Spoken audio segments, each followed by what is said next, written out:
Bismillahirrahmanirrahim. Assalamualaikum warahmatullahi wabarakatuh. Alhamdulillahi nahmaduhu wa nasta'inuhu wa nastaghfiruhu wa na'udzu billahi min shururi anfusina wa min sayyiati a'malina. Man yahdihillahu fala mudilla lahu wa man yudlilhu fala hadiyalah. Asyhadu an la ilaha illallah wahdahu la syarika lah wa asyhadu anna Muhammadan abduhu wa rasuluh sallallahu alaihi wa ala alihi wa sahbihi wa man tabi'ahum bi ihsanin ila yaumiddin wa ba'd. Jamaah kaum muslimin rahimani wa rahmatullah, kembali kita bersyukur kepada Allah karena malam hari ini kembali kita diberikan kemudahan serta diberikan taufik, sehingga dengan kemudahan serta taufik dari Allah Subhanahu wa taala, malam hari ini kembali kita bisa beribadah, terkhusus terutama ibadah yang berupa talabul ilmi.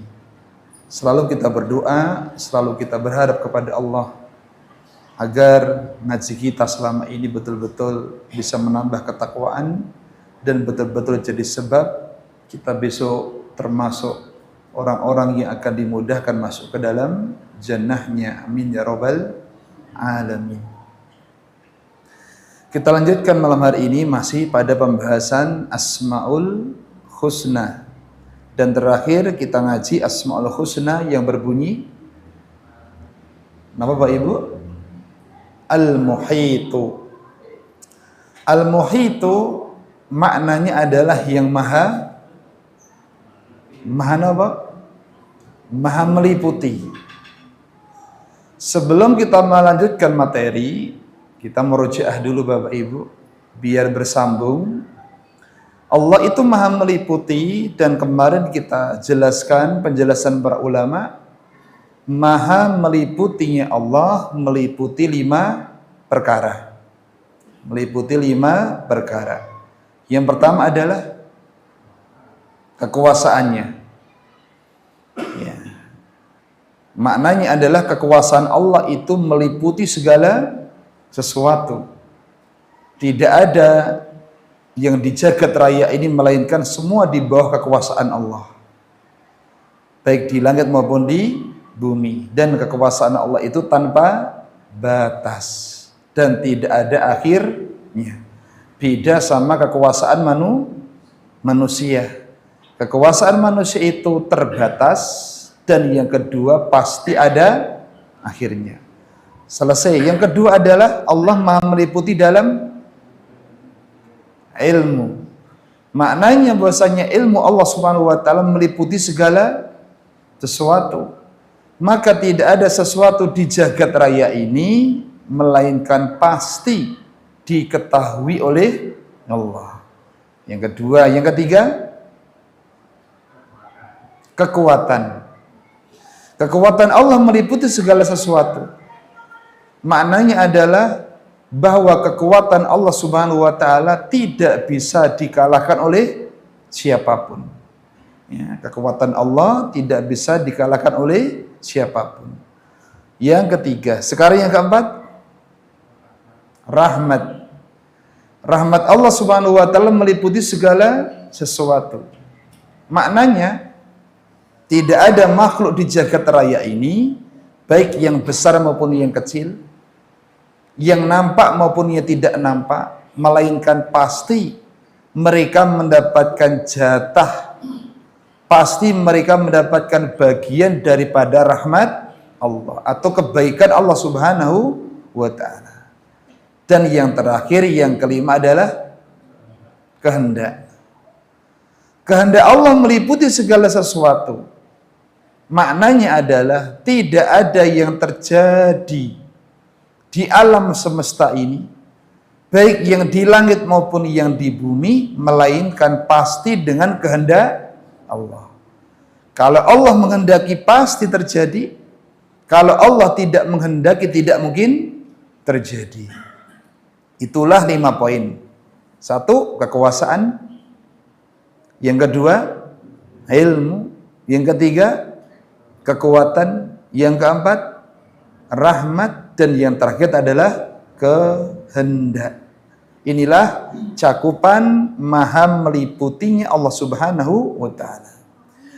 Jamaah kaum muslimin, setelah kita faham, memahami bagaimana cakupan maha meliputinya Allah Subhanahu wa taala, sekarang kita masuk pada pembahasan yang terakhir, yaitu tentang buah mengimani nama Al-Muhit. Apa buahnya? Apa perubahan yang harus ada dalam diri kita setelah kita memahami nama Allah Al-Muhit? Dan inilah level belajar Asmaul Husna yang paling tinggi. Ya, karena belajar Asmaul Husna meliputi berapa perkara? 3. Yang pertama adalah menghafalnya, yang kedua memahami maknanya, yang ketiga mengamalkan kandungannya. Kita masuk pada buah yang pertama dari belajar nama Al-Muhit, Allah Maha Meliputi. Yang pertama adalah merasa malu.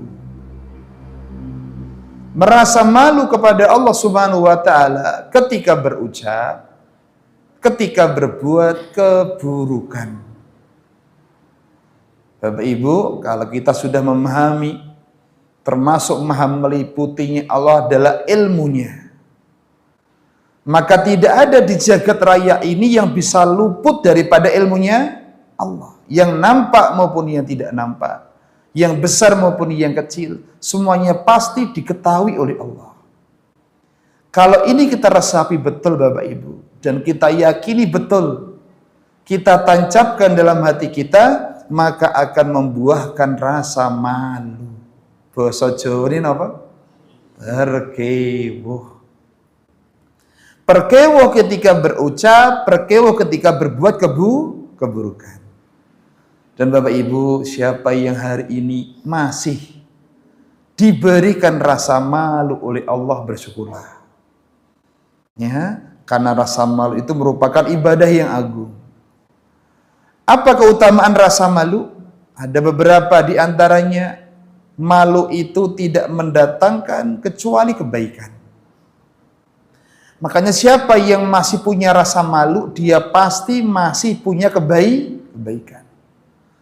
Tapi kalau orang itu sudah nggak punya rasa malu ketika berbuat keburukan Bapak Ibu, maka tanda hamba itu sudah jauh daripada kebaikan.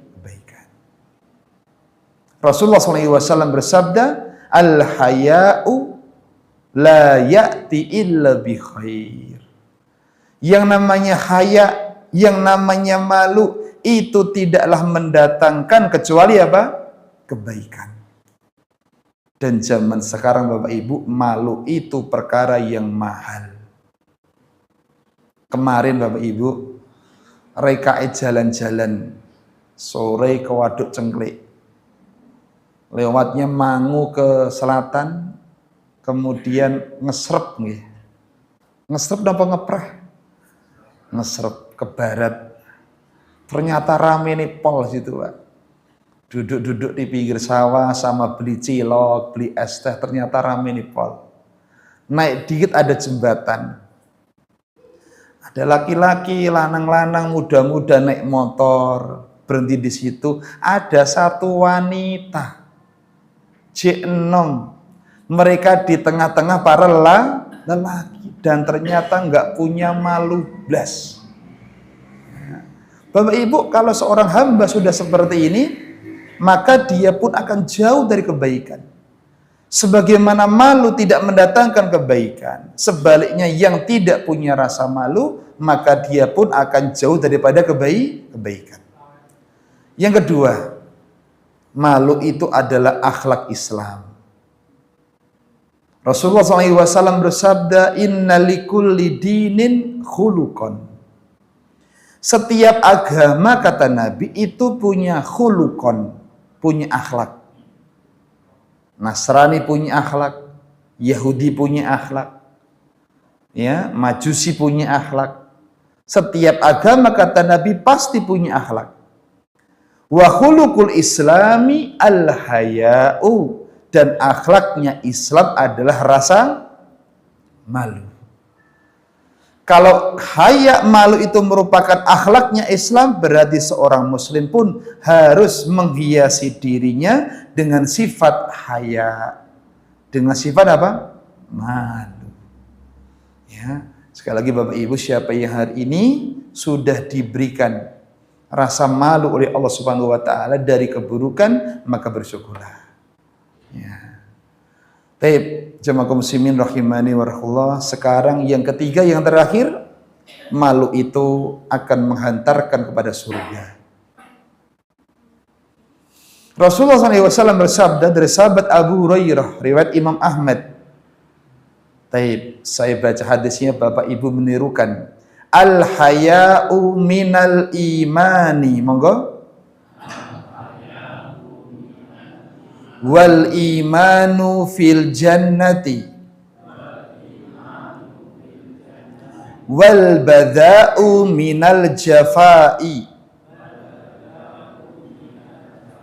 wal jafa'u fin nari. Sekali lagi, al haya'u minal imani wal imanu fil jannati wal bada'u minal jafai wal jafa'u fin nari. Yang hafal 20.000. Alhamdulillah gak ada yang hafal. Rasulullah SAW bersabda, al-haya'u minal iman. Malu itu bagian daripada iman. Kata beliau, wal imanu fil jannah, adapun iman itu tempatnya di surga. Apa maknanya?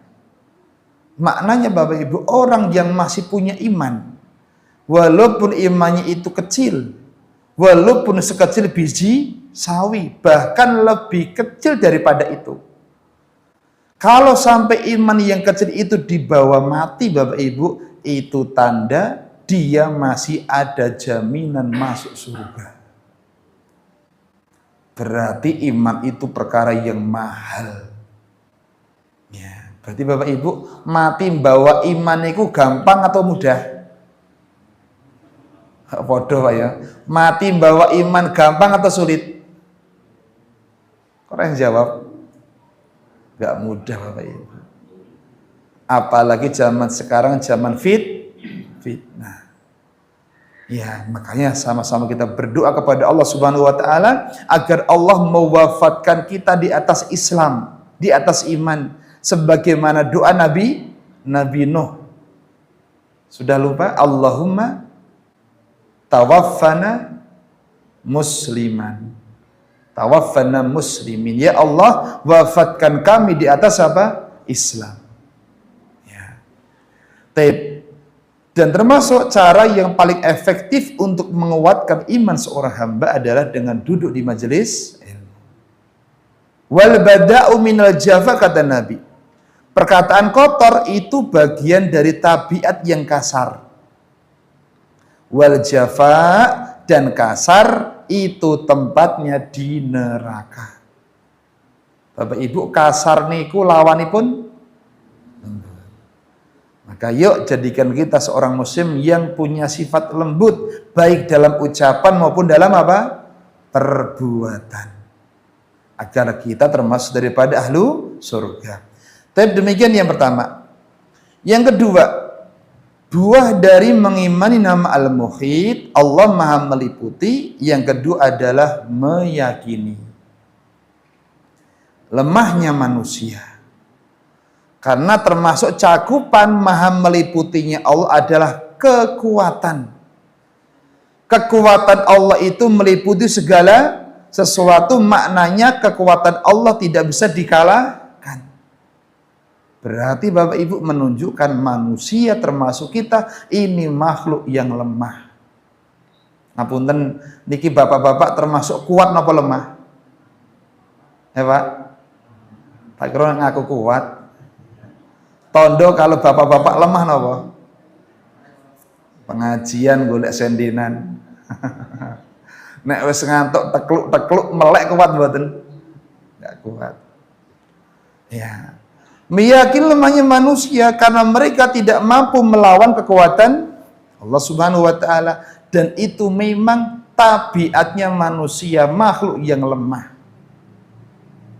Allah ingatkan Bapak Ibu dalam surat An-Nisa ayat 28, wa khuliqal insanu dha'ifa. Saya baca ditirukan, wa khuliqal insanu dha'ifa. Monggo diwangsuli melih 1 2 3. Khuliqa artosipun dicipta. Al insanu, manusia yang dimaksud mukmin atau kafir? Semuanya. Karena al-insan diawali oleh alif dan lam. Itu namanya alif lam lil istighraq. Seluruh manusia. Seluruh manusia itu diciptakan dha'ifa, dalam kondisi apa? Lemah. Ayat ini ada yang menafsirkan Bapak Ibu, yang dimaksud manusia di sini adalah laki-laki. Laki-laki itu makhluk yang lemah di hadapan siapa? Para wanita. Niki bapak-bapak sepakat atau mboten? Tenan mboten niki. Satu penafsiran. Jadi yang dimaksud lemah di sini laki-laki. Dan memang laki-laki itu rata-rata lemah di hadapan wanita. Kuat di luar, lemah di dalam. Adapun Bapak Ibu, Al-Imam Ibnul Qayyim memberikan penafsiran lebih umum. Yang dimaksud lemah bukan hanya laki-laki, tapi belum menyampaikan fa innahu dhaiful bunyati. Manusia itu lemah badannya. Ya, lemah badannya. Yang kedua dhaiful quwati, lemah kekuatannya. Ya. Bukti kalau kita kekuatan lemah Bapak Ibu, ya, kadang berangkat ke masjid jaraknya nggak jauh, itu pun sudah nggak mampu. Ya. Dhaiful iradah, juga lemah keinginannya, terkhusus keinginan untuk meningkatkan diri, itu lemah Bapak Ibu. Saya tanya Bapak Ibu, terutama bapak-bapak, jenengan pengen tetap terus jadi ustadz napa jadi jamaah? Pak, jenengan pengen jadi ustadz napa boten? Oh, udah menang kabeh tau? Ya karena lemahnya keinginan kita. Kalau jadi bawahan, pengen jadi bawahan terus, gak ada keinginan untuk jadi atasan. Kemudian dhaiful ilmi, lemahnya ilmu. Selama apapun kita ngaji Bapak Ibu, ilmu kita ini lemah. Buktinya semakin bertambah ilmu, semakin hilang ilmunya. Gini apa nggih? Itulah manusia. Semakin bertambah ilmu, bukan semakin banyak ilmunya, tapi semakin hilang ilmunya. Yang terakhir dhaifus sabr, lemah apa? Kesabarannya. Sawang sing teng jamaah mriki sing kuat paling sabare sinten, Pak? Sing jenggote putih-putih niku. Kita sabar-sabar nih.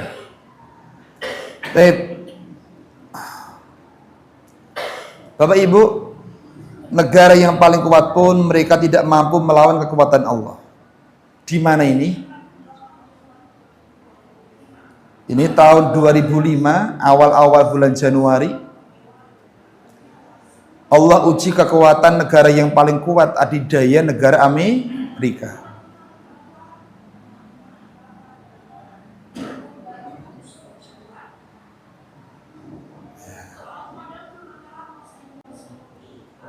Kebakaran yang sangat dahsyat menimpa Los Angeles dan mereka pun tidak bisa berbuat apa-apa.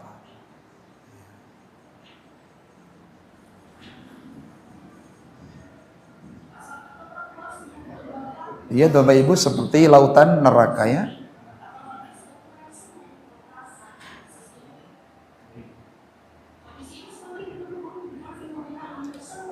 Tapi jemaah kaum muslimin, dari ini menunjukkan manusia itu betul-betul apa? Lemah. Maka satu faedah penting Bapak Ibu, kalau kita menyadari manusia itu lemah, jangan sekali-kali bersandar kepada manusia.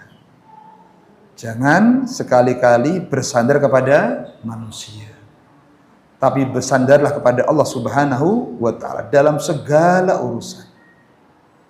Dan ini hendaknya sering diingatkan Bapak Ibu. Kadang ngapunten, hati ini lemah.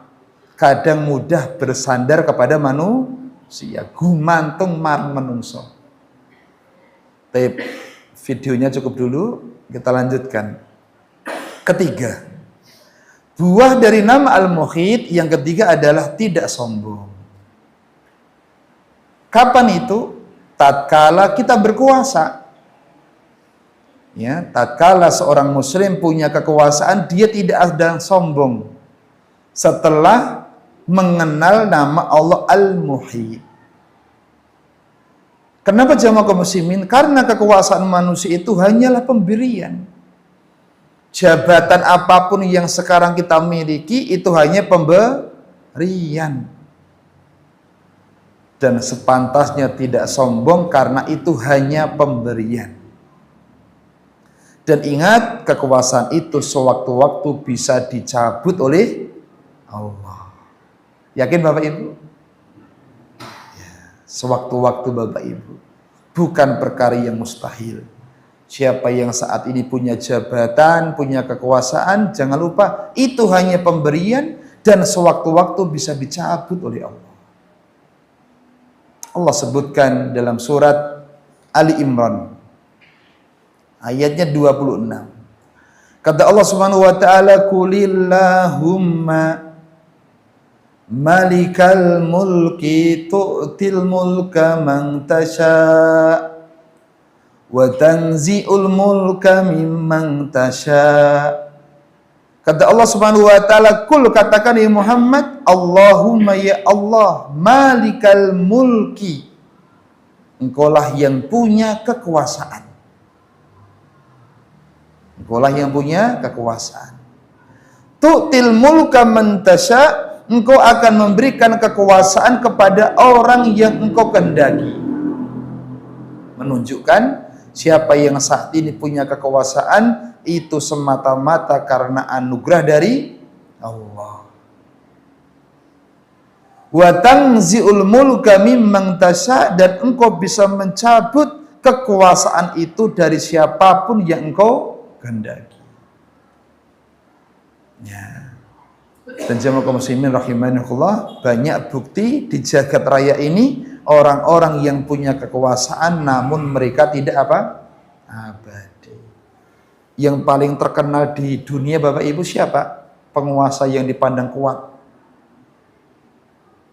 Di luar negeri Bapak Ibu. Sinten? George Bush. Masa George Bush? Yang dikenal keras. Bengis siapa? Pak Edolali Pak. Sinten? Hitler. Berarti pada lali ini. Baik. Jamaah kaum muslimin hormati, ini yang kedua. Keburu Isya. Sekarang yang keempat. Di antara buah yang keempat, memahami nama Al-Muhit adalah selalu bergantung kepada Allah dalam menggapai cita-cita. Bukan bergantung kepada usaha. Ya. Karena sehebat apapun usaha tanpa kehendak Allah tidak mungkin akan terwujud. Sehebat apapun kehendak manusia atau usaha manusia Bapak Ibu, tapi kalau Allah belum menghendaki sukses, maka tidak mungkin apa? Sukses. Contohnya Presiden kita sekarang ini, saya tanya, beliau sudah mencalonkan diri berapa kali? Banyak. Dulunya wakil-wakil, kemudian apa? Presiden-presiden. Ya. Usaha manusia memang hebat, tapi kehendak Allah lebih apa? Hebat. Usaha manusia yang hebat tidak akan mungkin bisa membuahkan satu hasil kalau Allah tidak apa? Menghendaki. Inilah keyakinan seorang mukmin. Manusia punya kehendak, tapi kehendak manusia di bawah kehendak Allah Subhanahu wa ta'ala. Bapak Ibu, kita renung ayat ini dari awal sampai akhir ayat. Allah sebutkan dalam surat Al-Insan, wa ma tasyauna illa ayyasha Allah rabbul innallaha kana aliman hakim. Dan kamu, hei para manusia, tidak akan mampu menempuh satu jalan kecuali bila dikehendaki oleh Allah. Titik tekannya pada kata apa? Illa ayyasha Allah, kecuali jika dikehendaki oleh Allah. Indah lagi Bapak Ibu, setelah melafazkan kalimat kehendak Allah ditutup innallaha kana, sesungguhnya Allah itu alim. Napa alim? Maha mengilmui, mengetahui, hakiman, maha bijaksana, maha punya hikmah. Bapak Ibu, siapa yang bisa memberikan satu faedah dari ayat ini? Setelah menjelaskan kehendak Allah ditutup dengan asmaul husna, Allah maha alim, mengetahui, Allah maha bijaksana. Apa hubungannya? Yang bisa jawab boleh pulang duluan. Mas Darji, coba Mas. Oke deh, ngantuk ya tak? Setelah disebutkan kehendak, kenapa disebutkan dua asmaul husna? Alim, maha mengetahui, hakim, maha bijaksana. Baik, Bapak Ibu, kita ini sering punya kehendak, keinginan, tapi kadang hasilnya tidak sesuai. Nanti nama buatan sering. Ketika Bapak Ibu punya keinginan, hasilnya nggak sama, kira-kira hatinya pripun? Kecewa apa buatan? Sangat kecewa. Tapi ingat, kalau kita kecewa, lihat, Allah itu ketika menghendaki untuk kita, itu dibangun di atas alim. Dibangun di atas ilmu. Maknanya, Allah mengetahui apa yang terbaik untuk kita. Maka apa yang Allah kehendaki untuk kita, itu pasti yang terbaik. Yakin Bapak Ibu? Berapa persen? 100 sih. Pas pengajian. Bukan hanya itu, tapi juga hakim, keputusan Allah untuk kita ini selain dilandasi dengan ilmu, tapi juga dilandasi dengan hakim, maha hikmah. Semuanya pasti ada apa? Hikmahnya. Contoh gampangnya Bapak Ibu, ngelamar kerjaan. Wis nyiapkan lamaran sepekan untuk kerja Bapak Ibu, karena lama nganggur. Ternyata masukkan lamaran pertama langsung ditolak. Ketika Bapak Ibu hasilnya nggak sesuai kehendak, ingat ayat ini. Allah tutup dengan dua asmaul husna, alim. Sadarilah apa yang Allah putuskan untuk kita itu dibangun di atas ilmu. Yang kedua, pasti ada hikmahnya. Inilah yang akan membantu kita untuk berlapang dada.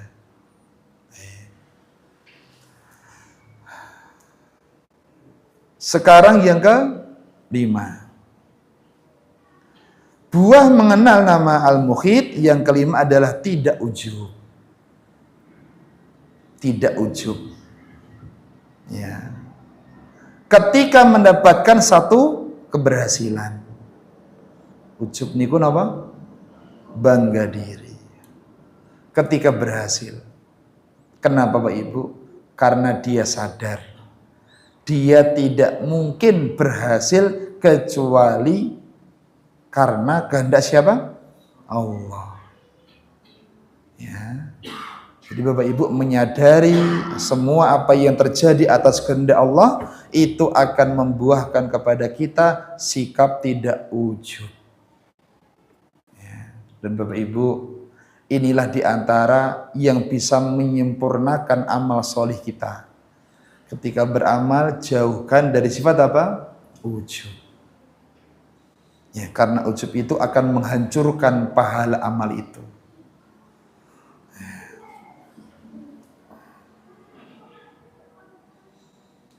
Bapak Ibu, selain gak ujub, yang kedua, kalau ternyata gagal dari rencananya, tidak akan mudah putus asa. Ya, akan terus mencoba karena semua itu gak lepas daripada kehendak Allah Subhanahu wa Ta'ala. Ada kisah Bapak Ibu, satu pengusaha masakan Padang, namanya Rumah Makan Padang Sederhana. Dulu pemilik rumah makan Padang Sederhana ini Bapak Ibu, awalnya itu hanya nempati rumah kakaknya. Ketika ada masalah, akhirnya ngontrak. Qadarullah ketika ngontrak kebakaran. Ngontrak lagi, dia nggak putus asa. Dan ternyata dengan izin Allah Subhanahu wa Ta'ala, sekarang rumah makan Padang Sederhana ini sudah menyebar hampir seluruh apa? Indonesia. Jadi Bapak Ibu, orang-orang yang yakin betul dengan Allah Subhanahu wa Ta'ala, kehendak Allah Subhanahu wa Ta'ala, hidup ini nggak mudah ngelokro. Akan semakin kokoh, semakin kuat dalam dia berusaha. Boten gampang putus asa.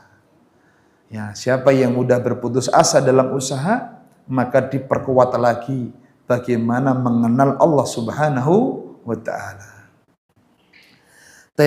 Itu yang kelima. Sekarang yang terakhir, tidak putus asa menghadapi ujian dalam hidup.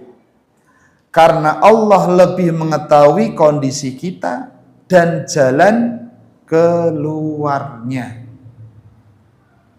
Di sini titik tekannya pada lafaz apa? Allah lebih mengetahui kondisi kita dan juga lebih mengetahui jalan keluar daripada masalah kita. Bapak Ibu, kalau masalah putus asa dan putus asa, tentunya yang lebih putus asa harusnya para nabi. Di antaranya Nabi siapa? Nabi Yunus.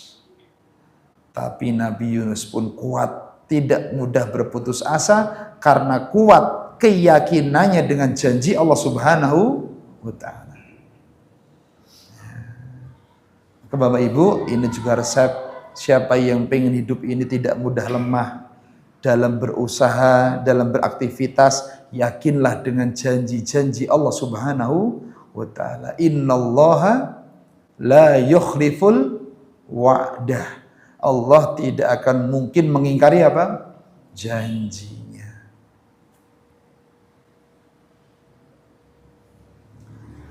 Ada kisah Bapak Ibu, mungkin bisa jadi motivasi penghafal.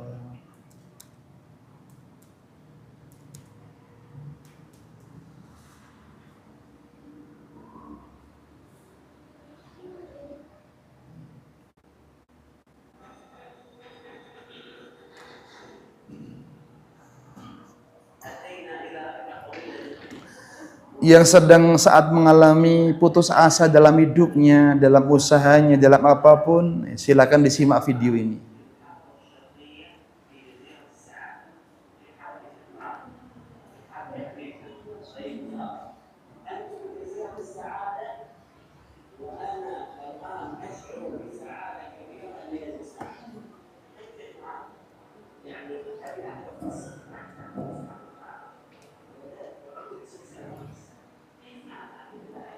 Bahasa Arab Bapak Ibu.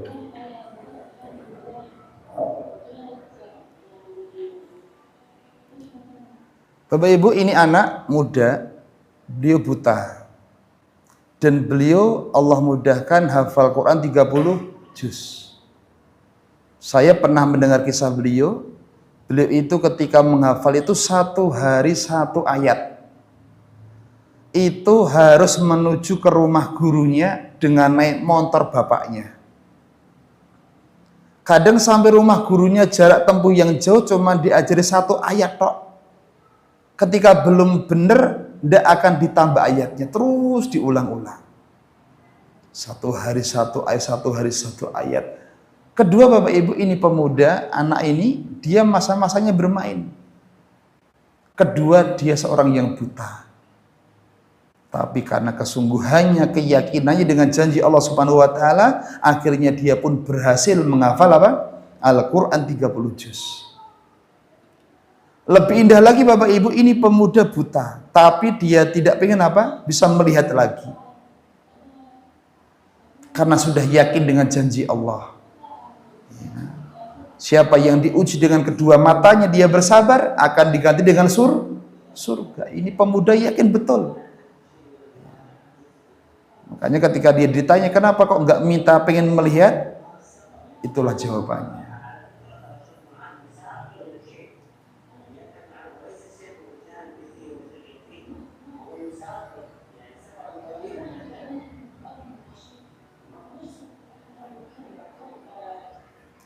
Dia datang kepada Syekh kemudian menghafal separuh Al-Quran hanya dalam beberapa hari. Ya, baru separuh Al-Quran.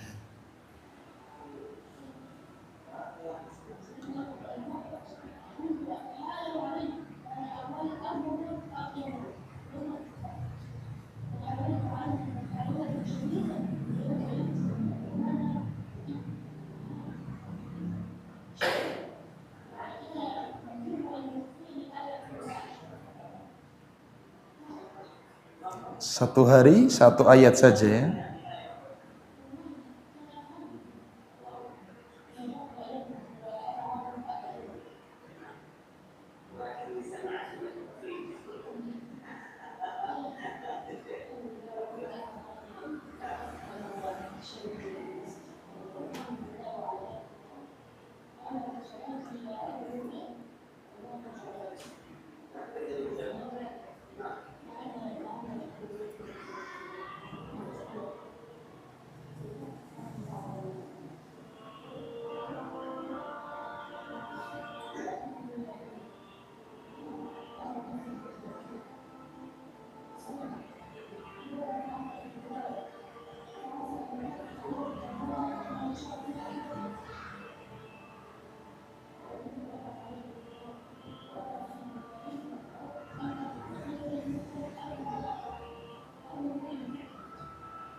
Bapak Ibu melihat kisah pemuda ini apa yang bisa diambil pelajaran? Satu, harusnya kita malu. Ya, kita ini sudah bisa membaca Al-Quran, kemudian kita bisa melihat dengan sempurna, tapi kadang berat kita untuk membaca Al-Quran, apalagi menghafalnya. Ya, maka kisah pemuda ini menjadi inspirasi kepada kita semuanya. Ya, harusnya kita yang lebih sempurna ini lebih apa? Semangat untuk mendekat kepada Al-Quran. Pelajaran yang kedua, ini pemuda walaupun dia buta Bapak Ibu, bahkan dia meminta kepada Allah agar tidak dikembalikan penglihatannya. Kenapa demikian? Sebabnya satu, karena yakin dengan janji Allah. Ya, dia tidak pengen melihat lagi.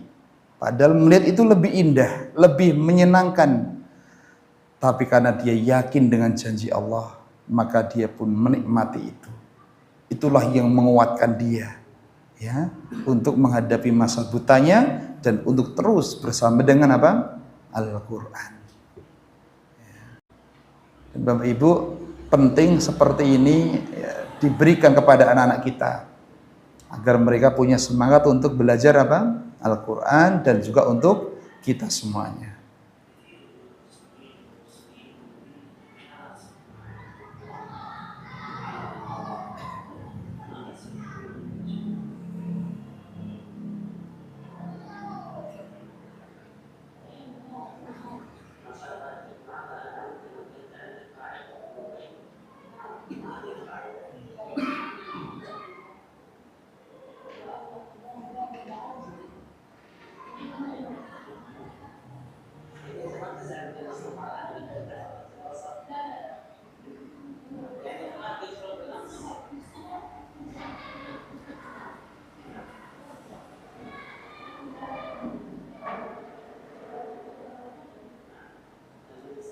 Baik, ada kisah lagi, mumpung ada waktu.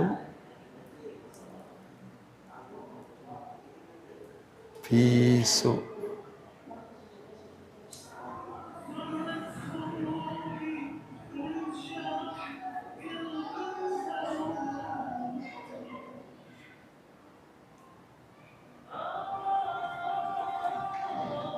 Ini para penghafal Al-Quran dari orang-orang yang bisu, tidak bisa bicara Bapak Ibu. Tapi Masya Allah mereka bersemangat, ya, menghabiskan waktu-waktu indah mereka untuk Al-Quran. Di antara sebabnya karena yakin.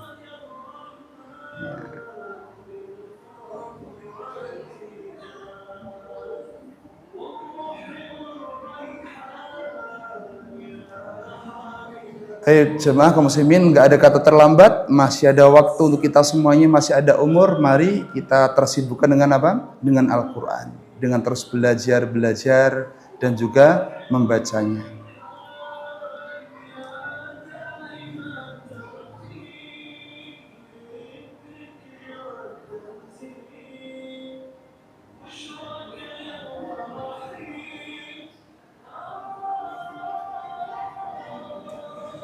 Demikian untuk materi malam hari ini. Alhamdulillah selesai pembahasan Asmaul Husna Al-Muhit. Semoga bermanfaat dan semoga bisa menjadikan kita lebih bertakwa kepada Allah Subhanahu wa taala. Banyak kurangnya, banyak khilafnya mohon dimaafkan. Subhanakallahumma hamdik, asyhadu an la ilaha illa anta, astaghfiruka wa atubu ilaik. Assalamualaikum warahmatullahi wabarakatuh.